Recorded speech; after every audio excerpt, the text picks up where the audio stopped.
Buenas tardes. Buenas.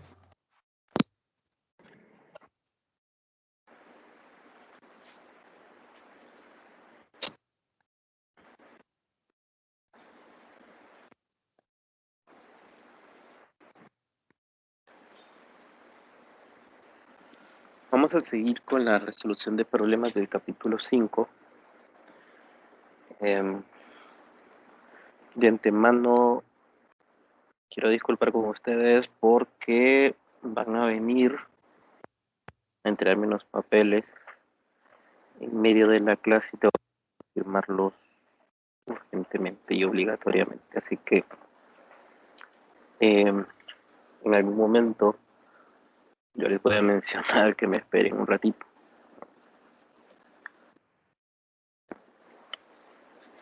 Pero en fin, sigamos con la resolución de problemas. Ya con esto serían problemas difíciles, de dificultad alta, y con esto terminaríamos, ¿verdad? Para mañana, en principio no hay nada más que hacer, solo que ustedes tengan consultas y me digan qué problemas quisieran que abordar, que ya es cuestión de ustedes, porque ya no hay mucho que decir sobre el contenido, pues ya terminamos. Bien, el problema 31 dice, usted está bajando dos cajas, una encima de la otra, por la rampa que se ilustra en la figura, tirando de una cuerda paralela a la superficie de la rampa. Las cajas se mueven juntas a rapidez constante de 15 centímetros por segundo. El coeficiente de fricción cinética entre la rampa y la caja inferior es de 0.444, en tanto que el coeficiente de fricción estática entre ambas cajas es de 0.800. Inciso A. ¿Qué fuerza deberá ejercer para lograr esto? Inciso B. ¿Cuáles son la magnitud y la dirección de la fuerza de fricción sobre el superior? Nos está pidiendo dos cosas, ¿verdad? ¿Cómo es la fricción de la caja superior y qué fuerza se debe aplicar para que suceda lo que nos está describiendo el enunciado? Pues lo que nos está diciendo básicamente es que este objeto, o mejor dicho, este sistema, se está moviendo junto, de la misma forma, con una rapidez constante de 15 centímetros por segundo. Constante. Así que vemos que esto se mueve acá, con una velocidad constante de 15 centímetros por segundo. Ahora bien, si lo que nosotros queremos es pues determinar la fuerza, básicamente podríamos pensar que si se mueven juntos, ¿verdad? Bajo la condición de que se mueven juntos las dos cajas, es porque la caja de arriba no se desliza. Eh, la que está sosteniendo o lo que está deteniendo es la caja inferior. A pesar de eso, la caja de arriba no se mueve, o sea, no se desliza. Como no se desliza, lo que existe es una fricción estática para el bloque superior o la caja superior. Entonces, uno puede pensar que todo esto para el inciso A, ¿verdad? Cosa que no va a suceder para el inciso B, porque en el inciso B solo vamos a analizar la caja superior. Pero para el inciso A, uno puede pensar que ambas cajas conforman un mismo objeto, ¿verdad? Entonces tendríamos, por ejemplo, eh, hacia acá habría un peso total igual a, si este es M1 y este es M2, a M1 más M2. Porque además podemos decir que hay una fuerza normal a la superficie que va a ser representativa de ambos objetos, ¿no? Estamos pensando que es una sola caja, porque la de arriba no se mueve. Si la de arriba se deslizara, pues ahí sí ya no, ¿verdad? Habría que pensar en otra cosa. Pero como no se mueve, eh, después este objeto lo están bajando, así que se mueve hacia abajo, por lo que habría una fuerza de fricción en el par de superficies entre la caja y el suelo de la rampa. Diríamos que es una fuerza de fricción cinética porque se está moviendo con velocidad constante, pero se está moviendo. Entonces es una fuerza de fricción cinética.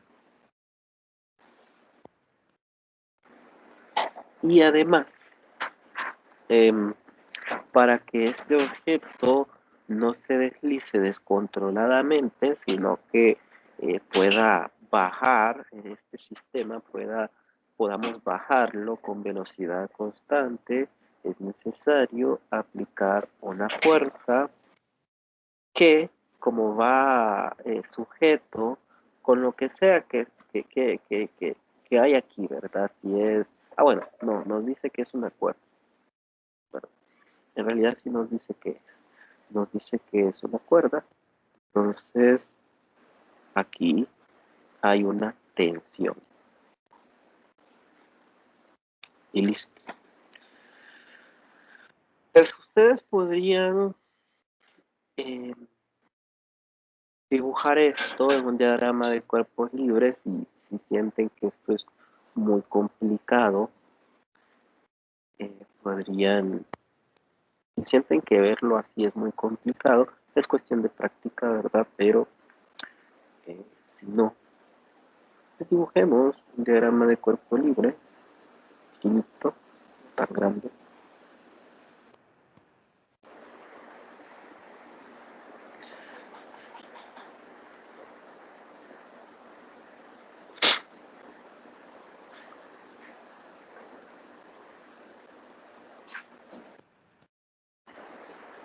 Eh, Aquí es Y, aquí es X. Pues uno de los trucos que eh, es requerido, necesario hacer, mm, más que nada por la disposición. Si uno piensa que este diagrama,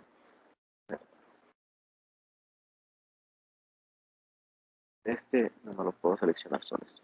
Este diagrama de cuerpos libres representa el sistema de ejes coordinados que vamos a utilizar acá.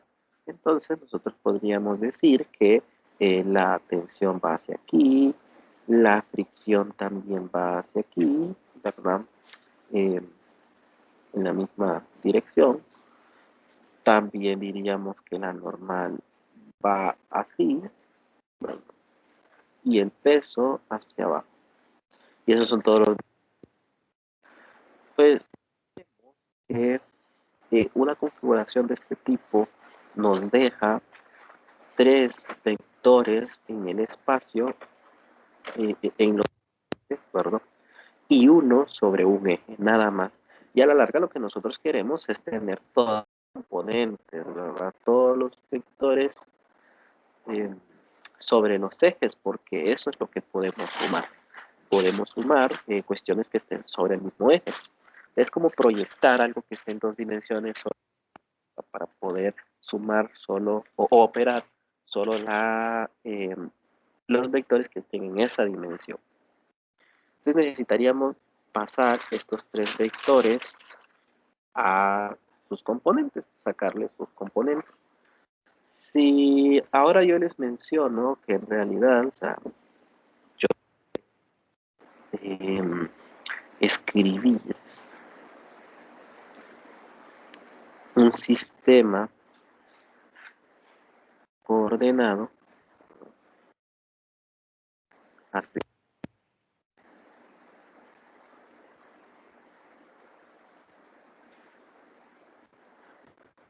Un sistema rotado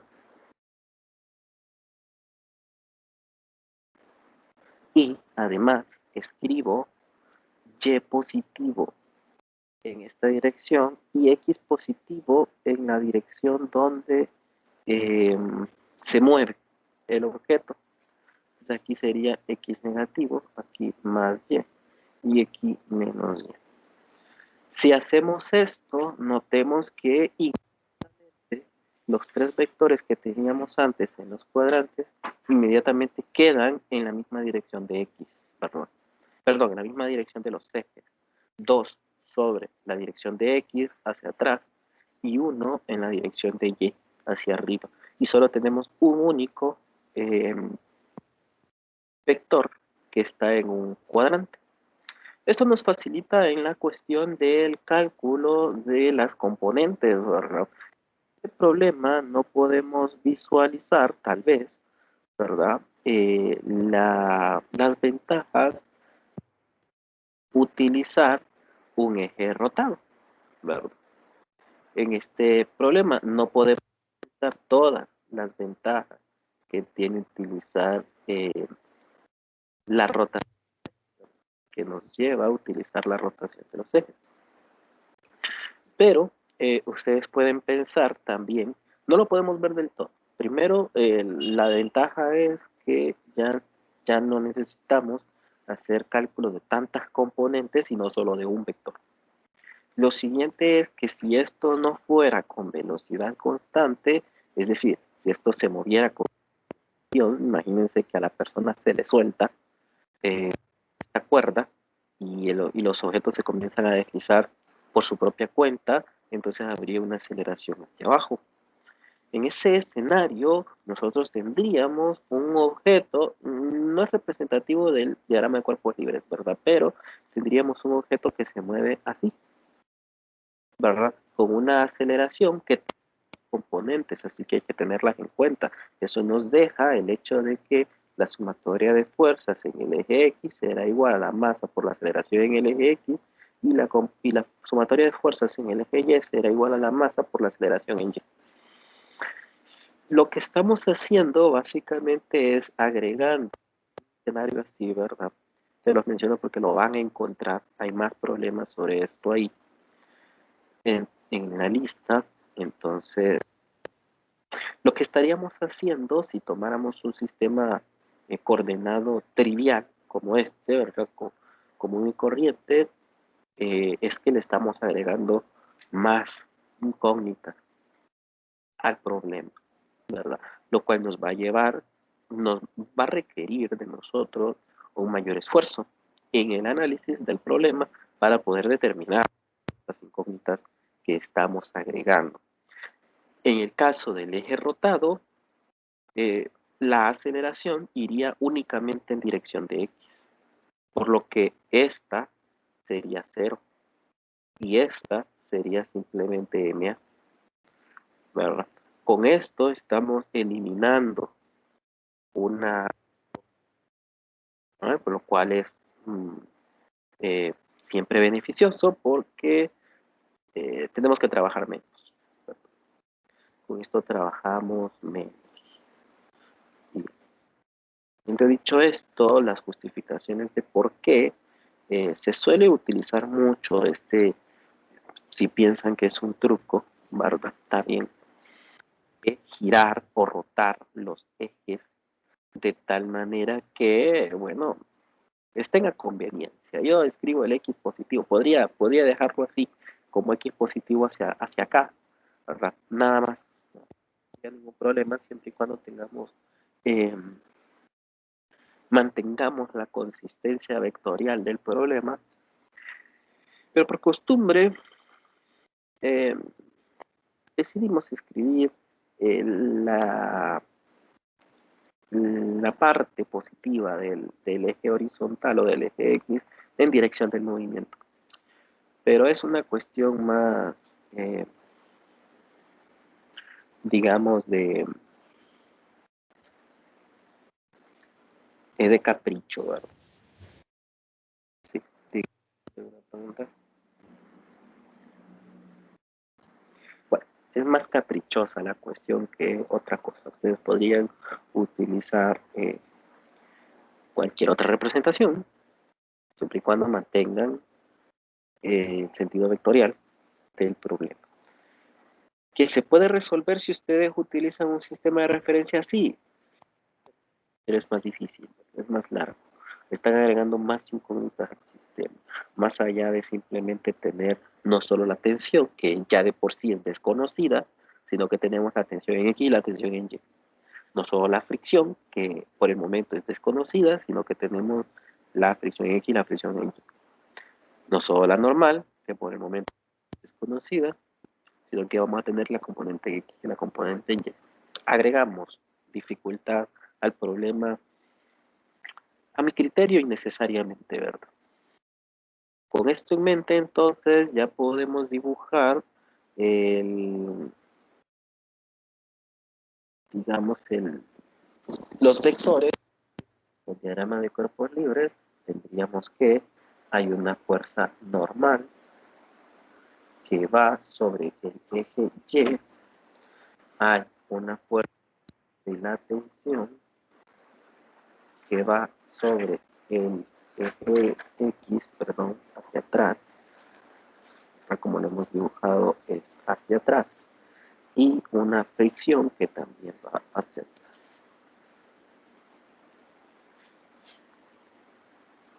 Este sería F sub K, y esta la tensión. Y entonces nos deja que el, el vector del peso está entre el cuadrante que está entre el eje positivo y el eje Y negativo. O sea, estamos diciendo que este es el cuarto cuadrante.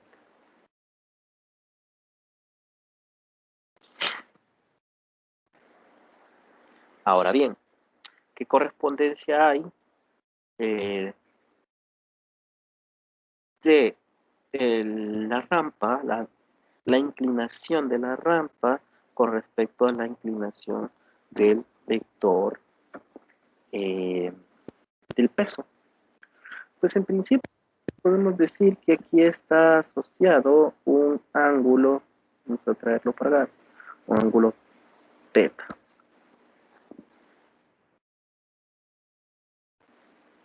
Un ángulo teta. Que en principio, si ustedes quieren, pues puede ser representado como la tangente inversa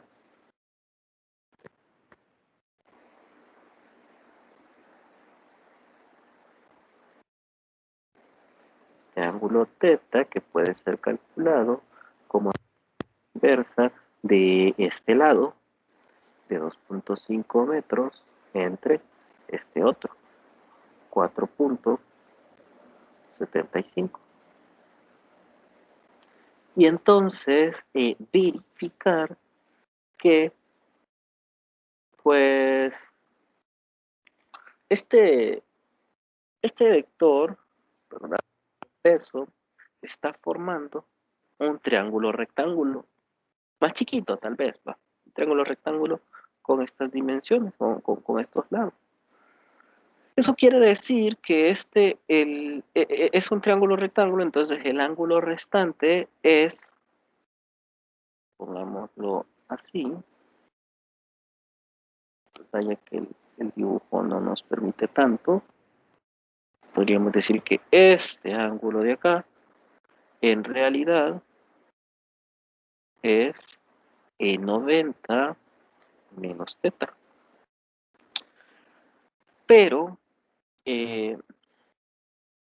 este triángulo estaría siendo complemento de otro vector que pase por acá, paralelo al eje Y negativo. Imagínense que escribimos algo así, desde acá, pero paralelo. Paralelo. Así que, si es paralelo al eje Y, resulta que en realidad este eje Y forma un triángulo rectángulo con superficie de la rampa, la superficie donde se desliza la rampa, ¿sí? Entonces resulta ser que este ángulo de acá es el complemento de este ángulo que es 90 menos teta. El complemento tiene que ser 90 menos este. 90 menos este nos resulta que es simplemente teta. Así que la relación que hay entre el ángulo de inclinación de la rampa eh, se corresponde, hay una correspondencia con el ángulo medido desde el eje Y, menos Y, perdón, desde el lado del eje Y hasta el vector peso. Así que este ángulo debe de ser este. Y como no hay problema, porque ese teta se puede con las dimensiones de, de este triángulo rectángulo, entonces no hay problema. Si tienen alguna pregunta, me dicen. Bueno, eso era todo lo que hacía falta de representar, en este problema, y digamos que esta es la parte más difícil. Ya ahora es, eh, ya conocen, y, y bueno, ya todo lo que continúe va a ser mucho más fácil. Bien, ¿qué podemos decir? Es decir, que habrá una componente del peso sobre el eje X y otra componente del peso del eje Y. Esta sería WT X y esta sería WT sub. Bueno, pues volviendo a lo mismo, eh, en el inciso A queremos calcular la tensión, pues acá uno nota que, bueno, la incógnita está sobre el eje X, así que analizamos primero la fuerza de Y, porque de todos modos vamos a ocupar la normal para la fuerza de fricción cinética. Con la salvedad de que ahora el objeto sobre el eje Y, que hemos dibujado así convenientemente, no se mueve, el sistema no se mueve sobre el eje Y, sino que solo tiene movimiento sobre el eje X que hemos dibujado de manera conveniente, entonces esto es cero. ¿Qué fuerzas tenemos? La normal menos la constante del peso que va en dirección de Y. O sea,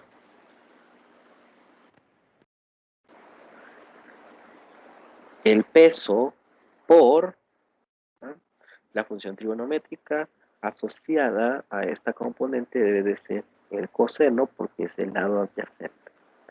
¿Qué? Coseno de teta. Listo. Por otro lado, la historia de fuerza sobre el eje X también va a ser, perdón, también va a ser igual a cero, porque en realidad se está moviendo con velocidad constante. Entonces, ¿qué tenemos? La componente del peso en dirección de X menos la tensión menos la fuerza de fricción cinética, igual a cero. La componente del peso resulta que es el lado opuesto, entonces se relaciona con el seno del ángulo, la tensión es lo que queremos calcular, la fuerza de fricción cinética representada como el coeficiente de fricción cinético por la normal. Noten que aquí este es un ejemplo en donde la normal no es exactamente el peso, no es exactamente el peso. Por eso las fuerzas de reacción no pueden ser descritas como una fórmula, sino que hay que calcularla. Hay que analizarlo o determinar qué forma tiene. Es un cinético por el peso total, pero ahora el coseno.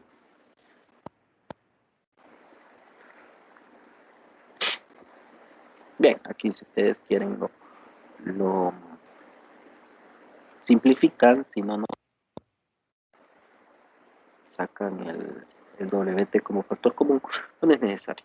Y todo lo tienen, todo lo conocen, simplemente es de calcular y sustituir. Ya, si se dieron cuenta, desde un tiempo para acá ya dejamos de hacer todos estos cálculos para aprovechar el tiempo.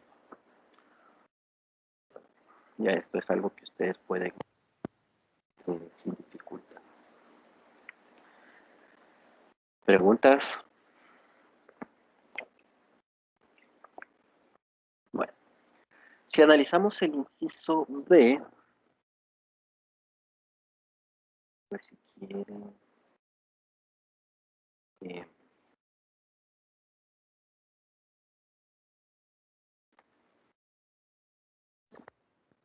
vamos en otra página.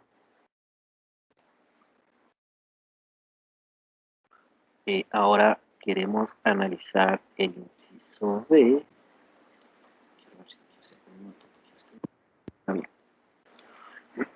El inciso B es solo para el objeto superior. Pues, ¿qué es lo que tenemos? Nuevamente tenemos un peso que va hacia abajo. Así este es el problema.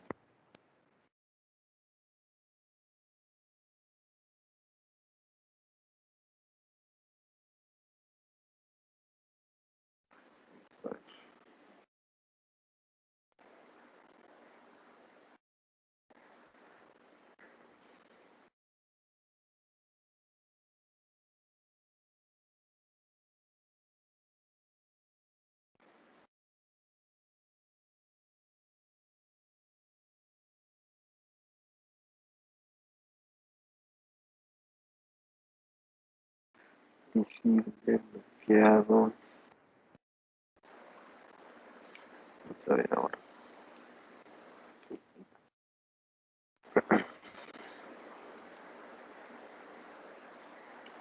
Entonces, tenemos un peso que va hacia abajo, que ahora solo es de la masa 1, ¿no? Este es M1.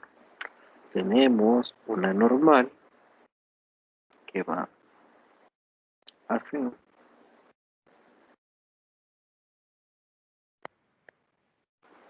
Pues, por cuestiones de volver a tomar ese eje rotado, ¿no? Tendríamos acá una componente de peso sobre el eje Y, estaría dada como W1 coseno de teta, no porque este es el ángulo de inclinación.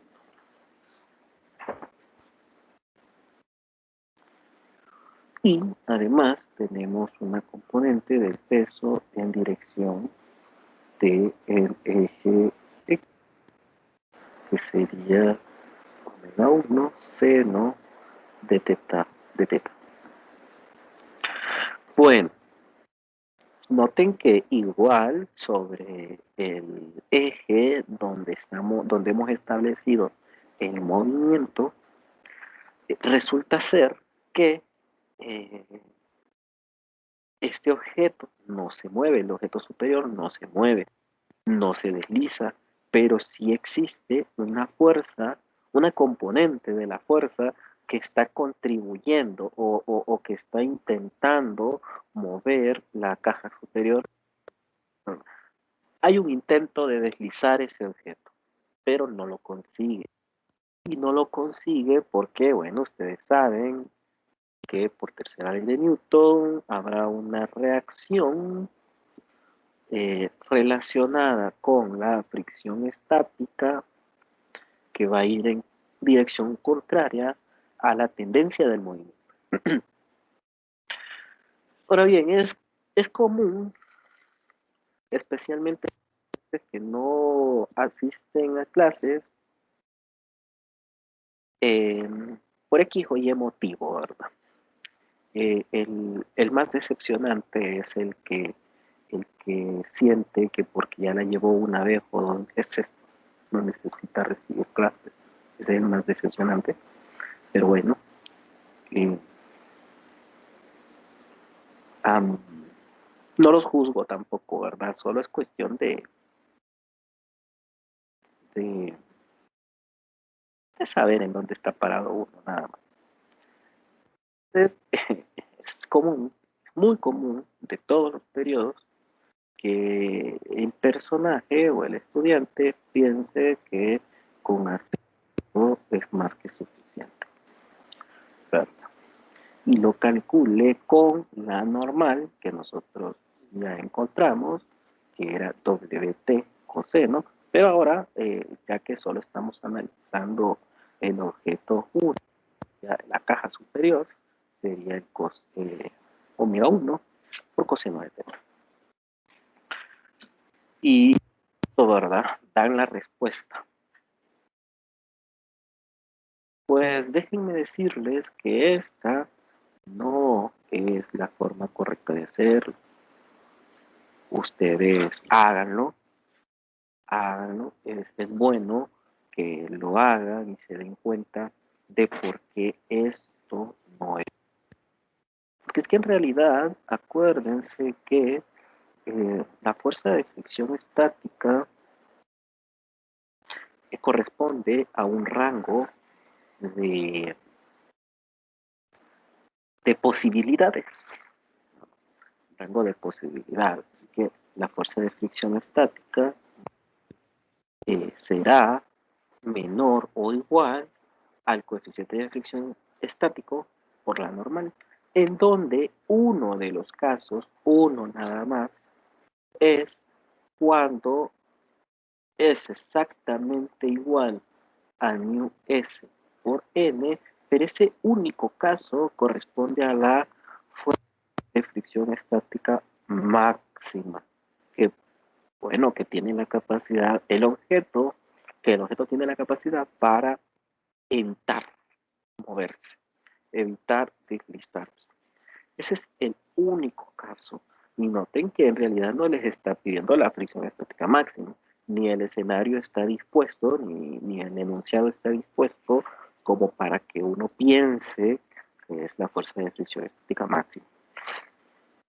Un enunciado en el cual ustedes pueden pensar que es necesario calcular la fricción estática máxima es cuando les dice, por ejemplo, eh, cuánta fuerza debe aplicarse o qué fuerza mínima debe aplicarse para evitar que el objeto se mueva, ¿verdad?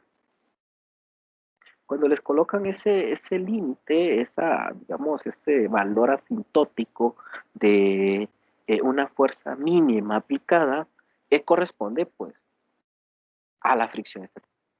¿Cuánto es lo menos que podemos aplicarle para evitar que el objeto, bueno, y mantener que el objeto no se mueva, ¿verdad? Eh, para poder mantener que el objeto no se mueva. Así que corresponde a la fricción estática máxima. Pero ya lo dice el enunciado, ¿no? Este no es un caso. Entonces, como es un rango, la única que tenemos para calcularlo o para saber cómo es usando la tercera ley de Newton. Entonces, la suma de las fuerzas que existen sobre el eje X será igual a 0 porque el objeto no se mueve, la caja superior no se mueve.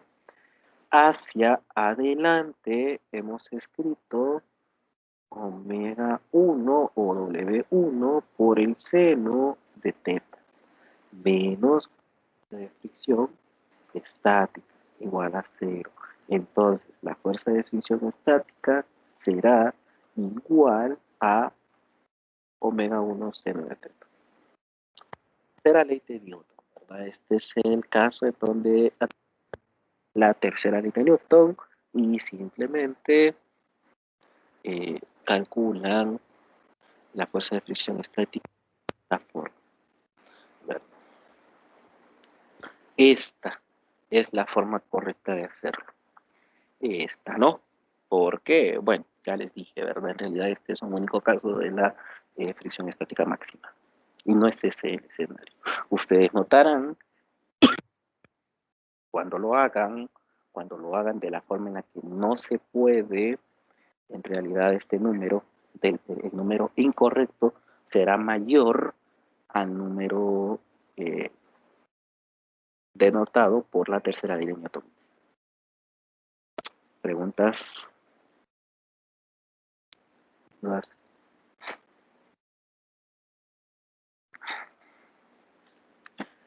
Bueno, lo bueno de avanzar con el contenido es que podemos ver estos problemas que son más raros, más que llevan bastante criterio o consideraciones a tener en cuenta de una forma, digamos, tranquila, con calma. Cualquier pregunta que tengan me dice. Problema 568 dice,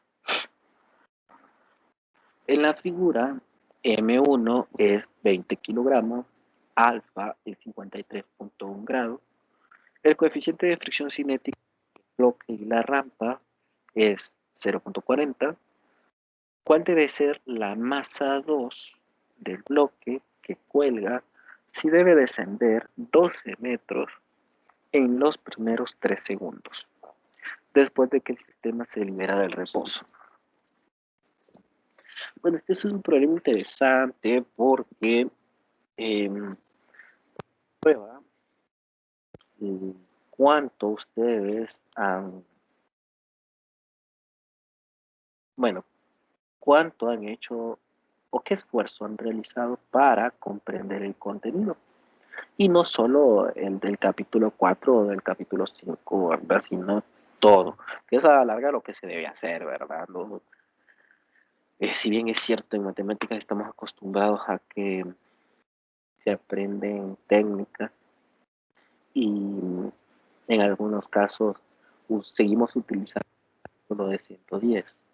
¿Verdad? En otros casos, muchas de las cosas que ustedes aprenden en 110 no se vuelven a tocar. O muchas de las cosas que aprenden en 111 no se vuelven a tocar. Este no es el escenario, ¿verdad? En física, en realidad, incluso lo que aprendan en física 100 eh, tendrá un impacto en física 200 y tendrá un impacto en las siguientes físicas si es que estudian alguna carrera que lleva más de 2 físicas. Tanto es así que el docente de física 200, el primer problema que mira, la primera dificultad que miren el estudiante ni siquiera es el contenido en sí, sino que no recuerdan nada de 100. ¿Verdad? Así que se los anticipo para que no tengan muchas dificultades en, en 200. Bueno, también considerando el escenario de que ustedes son estudiantes, o quiero pensar que son estudiantes formales y,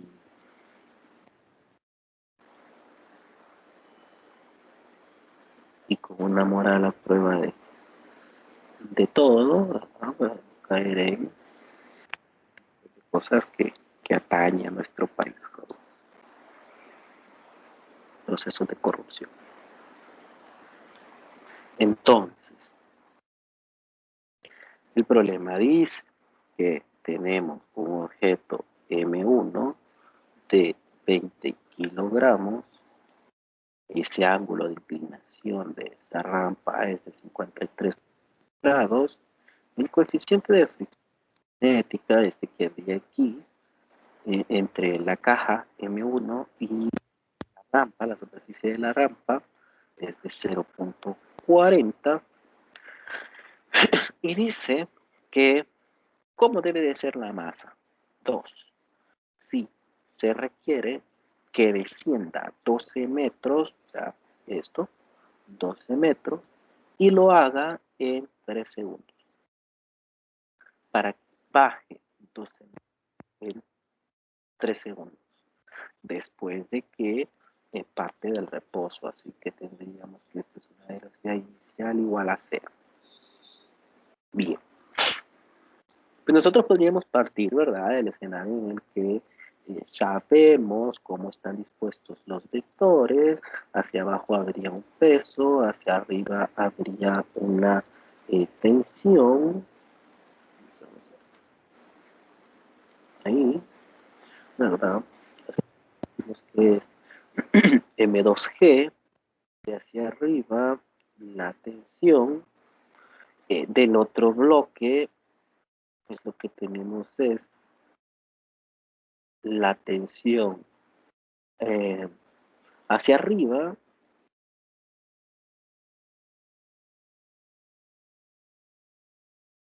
también tendríamos un peso que va hacia abajo, siempre va hacia abajo, M1G, tendríamos también una normal que es perpendicular a la superficie, por eso se llama. Y además, como el objeto se mueve hacia arriba, tendríamos una fuerza de fricción cinética hacia.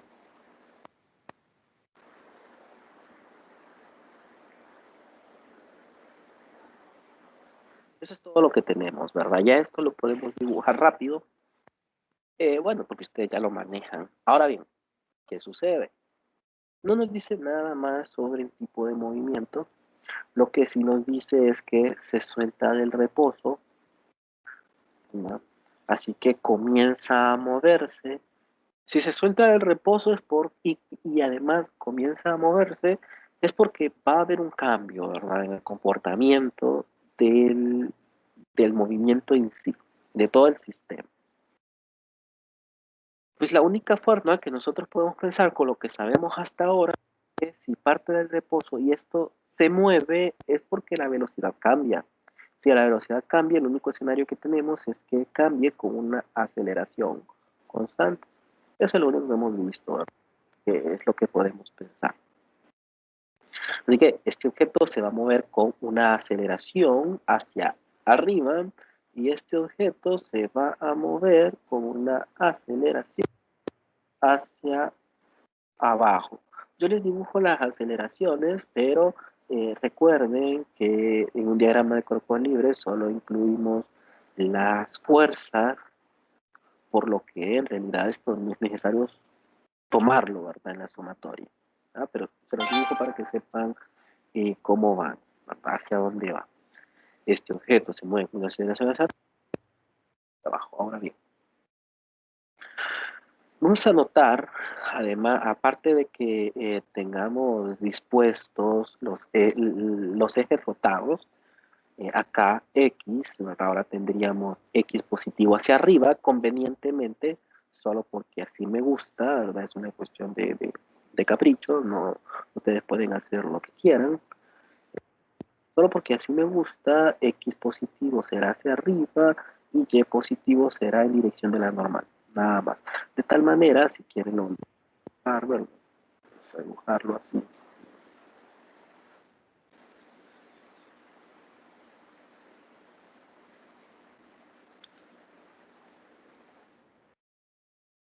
Lo voy a hacer un poquito más arriba porque si no tengo que volver a dibujar todos los vectores. Y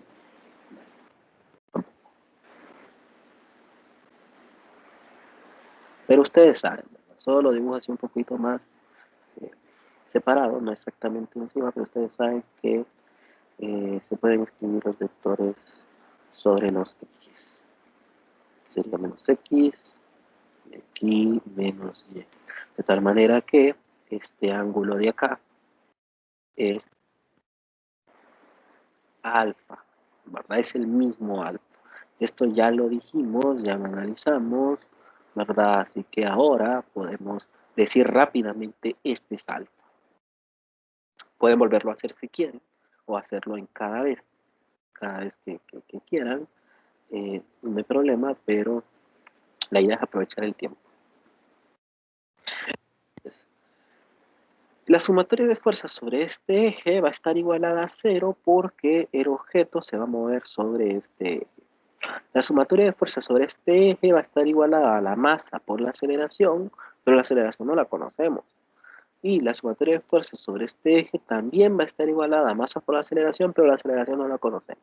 Así que es necesario comenzar a partir el análisis de estos datos, porque ya hemos identificado que no conocemos la aceleración y queremos conocer la masa 2. Así que obligatoriamente, ¿verdad? Tenemos más de una incógnita, obligatoriamente tenemos que buscar como una de esas dos. Pues una simple es la aceleración, porque ya conocemos el movimiento rectilíneo uniformemente acelerado, que es a la larga lo que va a suceder aquí, con datos de velocidad inicial igual a 0, la distancia recorrida 12 metros y el tiempo transcurrido de 3 segundos.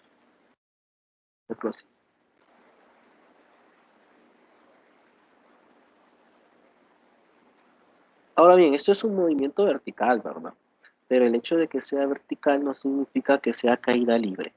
Los criterios de caída libre nos obligan a pensar que son objetos que se mueven solos de manera vertical. No tenemos la influencia de ninguna fuerza externa, ¿verdad? Entonces, eh, entonces, este no es el caso, ¿verdad? Es un movimiento vertical, pero no es caída libre. Una expresión que tenemos para hacer ese cálculo es, por ejemplo, la que iba como distancia igual a velocidad inicial por el tiempo más un medio de la aceleración por el tiempo al cuadrado, pero esto es, entonces, la aceleración es 2 veces la distancia entre el o al cuadrado. ¿Vale? Como esto es así, ¿verdad? No hay problema. Lo que hacemos es simplemente tomar la sumatoria de fuerzas sobre cada uno de los ejes y sumarlas. Ya tenemos la aceleración, que es la distancia entre el tiempo al cuadrado. Fíjense que ahorita ya me trajeron los papeles que están allá afuera. Pues los que no tengan tiempo, yo ahorita solo voy a lo sumo 3 minutos y regreso. Quisiera dejar planteado este problema hoy, tenemos más problemas para mañana. O bueno, y si no, seguimos mañana, vaya con calma. Porque es que faltan 10 minutos para las 2. No, tampoco quiero estar a la carga. Si gustan, sigan haciendo el programa tan distinto, ¿verdad? Lo que ya venimos haciendo es simplemente hacer las sumatorias.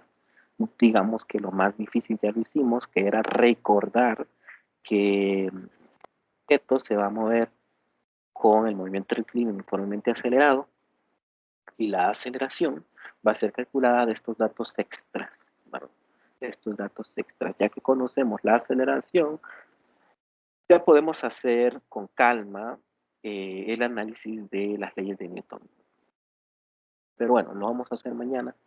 Creo que hay un problema más que no alcanzamos a hacer. Así que seguimos mañana. Si no tienen preguntas, dudas, son feliz tarde.